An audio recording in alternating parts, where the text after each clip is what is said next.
کبھی آپ صرف کہہ دیں نا میرا رب میرے ساتھ ہے، اس لفظ میں اتنی طاقت ہے کہ دشمن ویسے زیر ہو جاتا ہے۔ زندگی میں کسی سے بھی لڑائی ہو اچھی طرح سوچ لیں کہ اللہ اس طرف ہے یا اس طرف ہے۔ اگر آپ زیادتی پہ ہیں تو پھر رب مظلوم کی جانب ہے۔ اگر اللہ کی مدد آپ کے ساتھ ہے تو دنیا کی کوئی طاقت آپ کو گرا نہیں سکتی، اور اگر آپ مظلوم کے مقابلے میں ظالم بن کے آپ کھڑے ہو گئے ہیں اور آپ نے رویہ وہ اختیار کیا ہے کہ جس میں مدد نہیں آئے گی، تو پھر یاد رکھ لیں کہ آپ کوئی بھی ہیں، کہاں بھی ہیں، آپ کمزور ہیں۔ طاقتور تھے ابتدائے اسلام میں، ظاہری طاقت تھی کفار مکہ کے پاس، وہ ڈنڈوں سے مارتے تھے غریبوں کو، ان کے ہاتھوں میں ڈنڈے تھے، پر خدائی طاقت ان مظلوموں کے ساتھ تھی۔ صاحب زرقانی نے لکھا ہے، حضرت زنیرہ رضی اللہ تعالیٰ عنہ ایک لونڈی ہیں، غریب ہیں، ماڑے دا کی کام محمد نس جانا یا رونا، غریب سادی بی بی اور لونڈی کنیزہ، ایک مشرک کی کنیزہ تھی، انہوں نے کلمہ پڑھ لیا، وہ ڈنڈوں سے مارتا، دروں سے مارتا، تکلیف دیتا۔ حضرت زنیرہ رضی اللہ تعالیٰ عنہ کو اتنا مارا۔ اب آپ ایک اور پہلو پر بھی غور کریں، مار بھی پڑ رہی ہے پر خدا ادھر ہی ہے، اللہ کی مدد ادھر ہی ہے۔ رب کہتا ہے کہ پہلے تو صبر کرنا، ان اللہ مع الصابرین، تو صبر کرے گا تو پھر رب کی معیت ملے گی، ذرا ٹھہرنا، تو تھوڑا ڈٹنا۔ ان الذین قالوا ربنا اللہ ثم استقاموا تتنزل علیہم الملائکہ، تو کہے اللہ میرا رب ہے، پھر تو پہلے ڈٹ، پہلے تو نے ڈٹنا ہے۔ ثم استقاموا، جو ڈٹ گیا، تتنزل علیہم الملائکہ، ڈٹنے والے کے لیے مدد آتی، پہلے تھوڑا ٹھہرنا پڑتا ہے، پہلے تھوڑا صبر کرنا پڑتا ہے، حوصلہ کرنا پڑتا، اس کے بعد مدد آتی۔ مار پڑ رہی ہے، مارا جا رہا ہے حضرت زنیرہ کو، ان کا مالک جو ہے ظاہری آقا وہ مار رہا ہے، یہ کنیزہ ہے، اتنا مارا ان کی بینائی چلی گئی،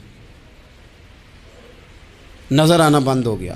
ابو جہل آیا اور کہنے لگا زنیرہ دیکھا نا ہمارے بت تیری آنکھیں لے گئے، معاذ اللہ، لات و منات ہمارے بتوں نے تجھے اندھا کر دیا۔ اب ایسا نہیں ہے کہ بی بی روتی جا رہی ہے، مایوسی معاذ اللہ، پریشانی، غریبی بڑی ہے، پوچھنے والا کوئی نہیں، یہ باتیں نہیں۔ کیا جملے ہیں خاتون کے، کیا لفظ ہیں۔ ابو جہل نے تنزیہ کہا معاذ اللہ، کہنے لگا دیکھا نا ہمارے بتوں نے تجھے اندھا کر دیا۔ تو جناب زنیرہ آنکھوں کی بینائی گئی ہے، رات کو گئی ہے، دکھ ابھی تازہ ہے، لیکن اللہ پہ جو توکل ہے، اپنے مالک سے جو رشتہ ہے وہ اتنا مضبوط ہے، اتنا طاقتور ہے، اس میں اتنی گہرائی ہے کہ حضرت زنیرہ بول کے نا اتنی قوت سے بولی، اتنی طاقت سے بولی کہ پورے کفر پر لرزہ طاری ہو گیا۔ فرمانے لگی تمہارے بتوں کی کیا اوقات ہے کہ وہ میری بینائی لے جائیں، یہ میری رب کی حکمت کا تقاضا ہے۔ جب تک اس نے چاہا زنیرہ دیکھتی رہی، اور جب اس نے چاہا زنیرہ کی آنکھوں کی بینائی چلی گئی، اور اگر وہ چاہے گا نا تو بینائی واپس بھی کر دے گا۔ اگر ہو ذوق یقین پیدا تو کٹ جاتی ہیں زنجیریں، اگر وہ چاہے گا تو بینائی آ بھی جائے گی۔ حضرت زنیرہ نے رات کو یہ لفظ کہے، ابو جہل اور سارے کفار ڈر کے سن کے چلے گئے، آپ اطمینان سے آ کے بستر پہ سوئی۔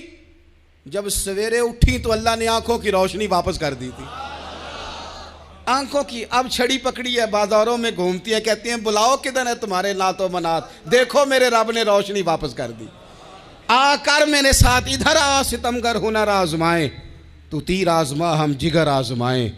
بیمار لوگوں یاد رکھو، کہہ دیا ڈاکٹر نے کہ تو بڑا بیمار ہے، تو بڑا کمزور ہے، یہ ہو گیا وہ ہو گیا، تو ڈاکٹر اپنے علم کے مطابق بات کر رہا ہے، ہوگا تو وہ جو میرا رب چاہے گا۔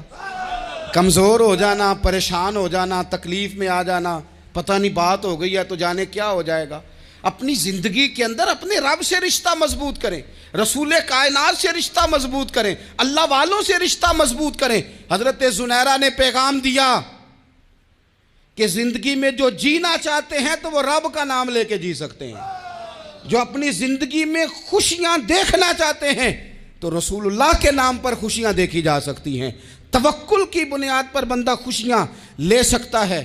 اور اگر انسان میں توکل نہیں ہے تو پھر وہ اس کالے جادو سے بھی ڈر رہا ہے, وہ نیلے سے بھی ڈر رہا ہے, وہ پیلے سے بھی ڈر رہا ہے, وہ فلانے سے بھی ڈر رہا ہے, وہ میرے خلاف فلانا رشتہ دار سازش کر رہا ہے تو ڈر رہا ہے, فلانا میرے بارے میں یہ کر رہا ہے تو ڈر رہا ہے, وہ پتہ نہیں دنیا ادھر ہو جائے گی تو کیا ہو جائے گا. اٹھ باندھ کمر کیوں ڈرتا ہے, پھر دیکھ خدا کیا کرتا ہے.